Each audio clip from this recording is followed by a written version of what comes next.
আল্লাহর বান্দারা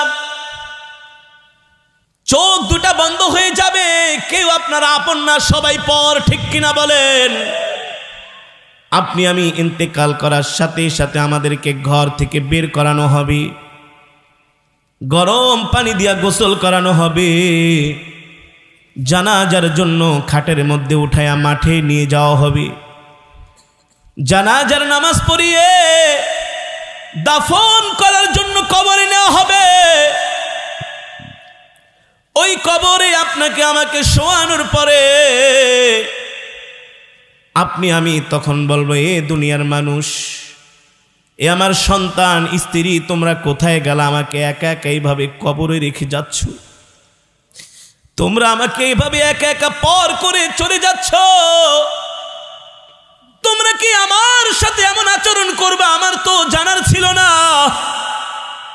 তোমরা কেন এমন পাষণ্ডের মতো আচরণ করো?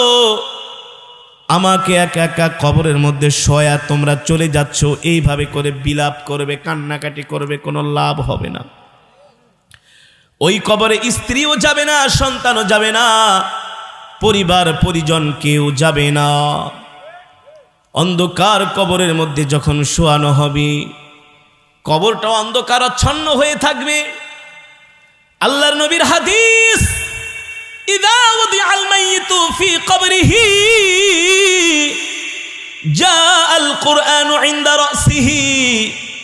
যারা দুনিয়ার জমিনে আল্লাহর কোরআনের সাথে সম্পর্ক রেখেছে, আল্লাহু আকবার, কবরের মধ্যে আল্লাহর কোরআন কবরটাকে আলোকিত করে রাখবে।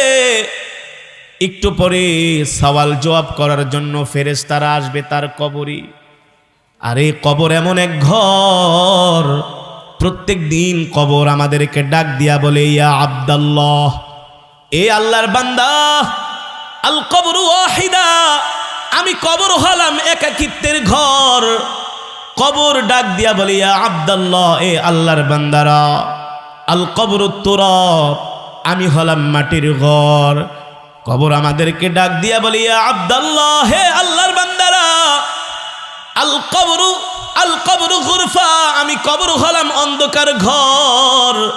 সাবধান সাবধান, এই কবরে আলো ছাড়া এসো না।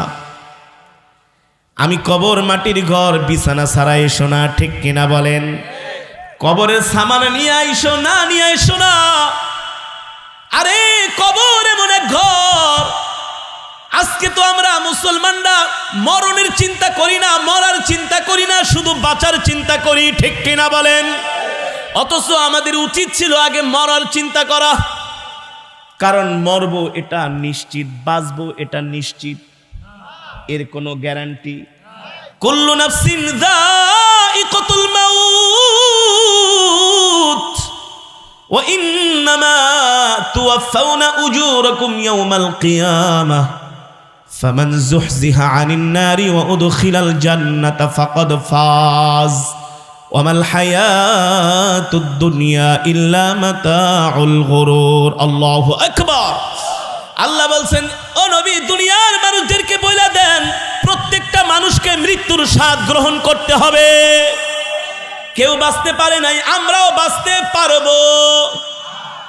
রাত্রবেলা হিসাব করে দেখেন, 30 বছর আগে যারা ছিল এখন তারা নাই। আছে দাদা, নানা, তার বাবা, চাচা, একদল আসে আর এক দল চলে যায়। এই দুনিয়াতে কেউ স্থায়ী নয়, সবাই হলো ক্ষণিকের জন্য অস্থায়ী। প্রত্যেকটা মানুষকে মৃত্যুর স্বাদ গ্রহণ করতে হবে। মৃত্যু থেকে কেউ বাঁচতে পারে নাই, আমরাও বাঁচতে পারবো না। সেই কথাই আল্লাহ কোরআনের মধ্যে বলছেন, কুল ইন্নাল মাউতাল্লাযী তাফিররুনা মিনহু ফাইন্নাহু মুলাকীকুম সুম্মা তুরাদ্দুনা ইলা আলিমিল গায়বি ওয়াশ শাহাদাতি ফায়ুনাব্বিউকুম বিমা কুনতুম তা'মালুন। আল্লাহু আকবার। আল্লাহ তাআলা বলছেন, হে দুনিয়ার মানুষ, তোমরা মৃত্যুকে যতই অপছন্দ করো না কেন, মৃত্যু থেকে তোমরা কেউ বাঁচতে পারবে না, ঠিক কিনা বলেন? মৃত্যু তোমাদের সাথে মুলাকাত করবেই করবে। যেই মানুষকে জিজ্ঞান না কেন, কেউ কিন্তু মরতে চায় না, খালি বলবো হুজুর দোয়া করেন যাতে আরো বেশি দিন বাঁচতে পারি। অথচ তুমি মৃত্যুকে, আমি মৃত্যুকে যতই না চাই না কেন, মৃত্যু যতই কামনা করি না কেন, মৃত্যু কিন্তু কোনোদিন আমাদেরকে ছাড়বে। আর মৃত্যুর পরে একজন মুসলমান মুমিনের জন্য সর্বপ্রথম কঠিন ঘাঁটি হলো কবর। আমিরুল মুমিনিন খলিফাতুল মুসলিমিন হযরত ওমর ফারুক রাদিয়াল্লাহু তাআলা আনহু কবর দেখলে এমন করে কান্না করতেন, রোনাজারি করতেন আর বলতেন, এ কবর, কবর রে, তুই হচ্ছিস একজন মুসলমান মুমিনের জন্য প্রথম ঘাঁটি।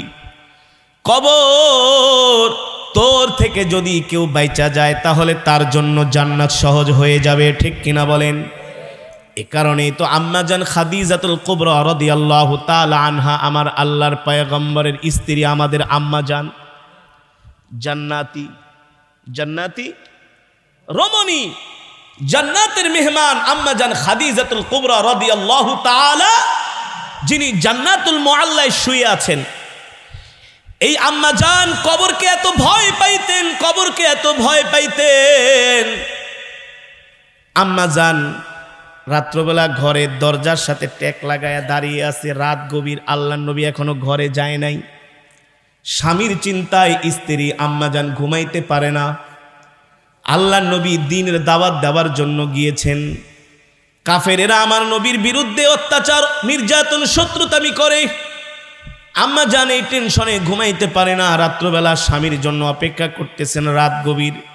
নবীজি শুধু একবার যায় দরজায় নক করছে, সাথে সাথে আম্মাজান ঘরের দরজা খুলে দিয়েছে। আল্লাহু আকবার, জোরে বলেন আল্লাহু আকবার। আম্মাজান আল্লাহর নবীর জন্য খাবার রেডি করলেন। হঠাৎ করে নবীজি আম্মাজানের দিকে তাকায় দেখেন, আম্মাজান যে কাপড়টা পরেছেন, এই কাপড়ের মধ্যে এত তালি আর এত ছিঁড়া, যা কাপড়ের মধ্যে আর কোনো তালি দেওয়ার মতো, সেলাইয়ের মতো কোনো জায়গা নাই।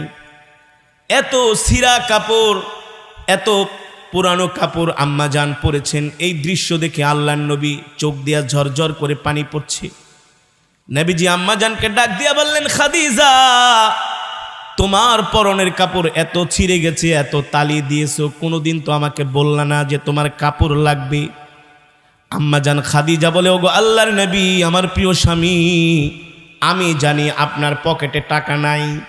আমি আপনাকে যদি কাপড়ের কথা বলি আপনি এনে দিতে পারবেন না, আপনি কষ্ট পাবেন। আর আমি চাই না আমার কোনো কাজে রহমাতুল লিল আলামিন কষ্ট পাক। আল্লাহু আকবার।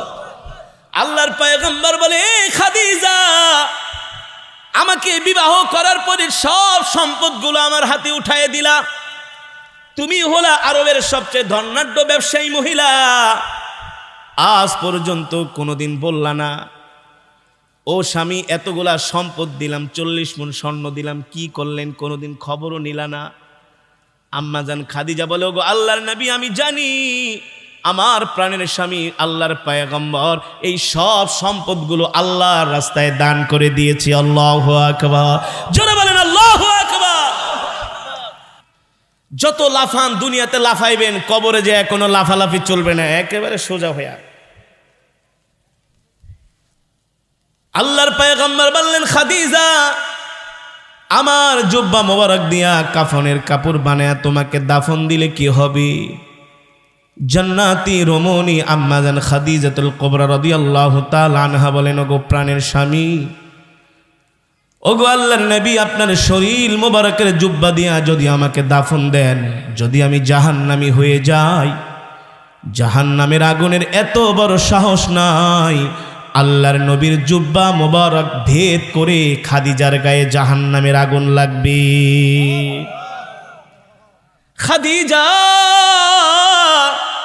তাহলে আমাকে কবরের চতুর্পাশে কেন হাঁটতে বললা? আম্মাজান ডাক দিয়া বলে, প্রাণের স্বামী, আপনার পা মোবারক যে জমিনের মধ্যে লাগবে, ওই জমিনের এত বড় সাহস নাই এক ধারের মাটি আর এক পাশে আসা খাদিজাকে চাপা দিবে। আম্মাজান খাদিজা বললেন, আপনি আমার জন্য এই কাজগুলো করবেন? আল্লাহর পয়গম্বর বললেন, অবশ্যই আমি করব। আল্লাহু আকবার। আম্মাজান খাদিজাকে দাফন করার সময় যখন তাকে কবরে শোয়ানো হয়েছে, সাধারণত যারা ইন্তেকাল করে মুর্দারদের এই চেহারাটা কিবলার দিকে ফিরানো হয়, বারবার আম্মাজান খাদিজার চেহারাটা কিবলার দিকে ফিরায়, কিন্তু তার চেহারাটা আসমানের দিকে ঘুরে যায়। সুবহানাল্লাহ বলেন। আল্লাহ তাআলা জিবরাইলকে পাঠিয়ে দিলেন, ও জিবরাইল যাও যাও, আমার খাদিজার চেহারাটা আসমানের দিকে থাকবে, কারণ আমি আল্লাহ আমার খাদিজাকে পছন্দ করেছি। আমি আমার খাদিজাকে আরশে আজিমে বসে দেখতে থাকবো। আল্লাহু আকবার, জোরে বলেন আল্লাহু আকবার। আম্মা জান খাদিজাকে দাফন দেওয়ার পরে আল্লাহ নবী কবরের সামনে দাঁড়ায়া দাঁড়ায়া মনের কষ্টে দাঁড়িয়ে আছেন, চোখ দিয়ে ঝরঝর করে পানি পড়তেছে, কারণ আম্মা জান খাদিজা ছিলেন সবচেয়ে আমার নবীর সহযোগী, সবচেয়ে তাকে উৎসাহ দিতেন, সাহস দিতেন। নবীজি হেরা গুহায় ধ্যানে ছিলেন। যারা হজ করার জন্য গেছেন, কত উঁচু হেরা গুহা, সেখানে আম্মাজান নিজে খাবার রান্না করে হাইটা হাইটা যাইতেন। ওই সময় তো আধুনিক রাস্তাঘাট কিছুই ছিল না। কত দূর হারাম থেকে হেরা গুহা, কত দূর। ওই হেরা গুহায় আম্মাজান অন্ধকারে খাবার নিয়ে আল্লাহর নবীর জন্য যেতেন, যাতে কোনো কাফের না দেখে। আল্লাহু আকবার। কতটা দিনের জন্য ত্যাগ স্বীকার করেছেন, কতটা কষ্ট করেছেন, কতটা রিস্ক নিয়েছেন, ঠিক কিনা বলেন? আল্লাহর বান্দারা এত কষ্ট, এত মুজাহাদা দিনের জন্য আম্মাজান খাদিজা রাদিয়াল্লাহু তাআলা আনহা করেছেন। আমার আল্লাহ এত খুশি হয়েছেন আম্মাজানের ওপরে, আল্লাহ জিবরাইলকে পাঠিয়ে দিলেন, ও জিবরাইল আমার বন্ধুকে যে বলো, আমার বন্ধু কান্না করতেছে তার প্রিয় স্ত্রীর জন্য, আমার বান্দি খাদিজার জন্য। তার সওয়াল জবাবটা আমার বন্ধু দিয়ে দিবে, এই জন্য কবরের পাশে দাঁড়ায় আছে। ও জিবরাইল যে বলো, আমার বন্ধুর সওয়াল জবাব দেওয়ার দরকার নাই, আমি আল্লাহ নিজে খাদিজার সওয়ালের উত্তর দিয়ে দিব। আল্লাহু আকবার, জোরে বলেন আল্লাহু আকবার।